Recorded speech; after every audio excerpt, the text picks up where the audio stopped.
এখন যেহেতু রমজান মাস একটু একটু করে রান্না করি, বেশি তরকারি রান্না করলে খাওয়া যায় না। আসসালামু আলাইকুম, কেমন আছেন সবাই? আজ গুলায়া মাছ দিয়ে টমেটো রান্না করব। গুলায়া মাছটা এখন ভেজে নিব। গুলায়া মাছ খেতেও খুব ভালো লাগে। গুলায়া মাছ দেখতে ট্যাংরা মাছের মতোই, তবে আকারে একটু বড়। গুলায়া মাছ ভাজা হয়ে গেছে। এখন কড়াইয়ের মধ্যে দিব সরিষার তেল, তেলের মধ্যে দিব পেঁয়াজ কুচিটা হালকা নরম হলে দিয়ে দিব একটু পানি। এখন দিয়ে দিব ধনিয়ার গুঁড়া, মরিচের গুঁড়া, হলুদের গুঁড়া, লবণ দিয়ে মশলাটা কষিয়ে দিয়ে দিব কেটে রাখা টমেটোটা দিয়ে নাড়িয়ে নিব। টমেটোটা একটু গলিয়ে নিব।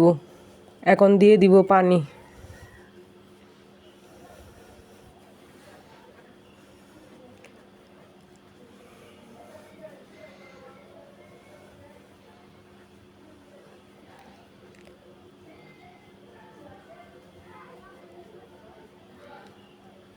এখন ভেজে রাখা গুলায়া মাছটা দিয়ে দিব, দিয়ে একটু নাড়াচাড়া করে নিব। টমেটো দিয়ে গুলায়া মাছ রান্না হয়ে গেছে।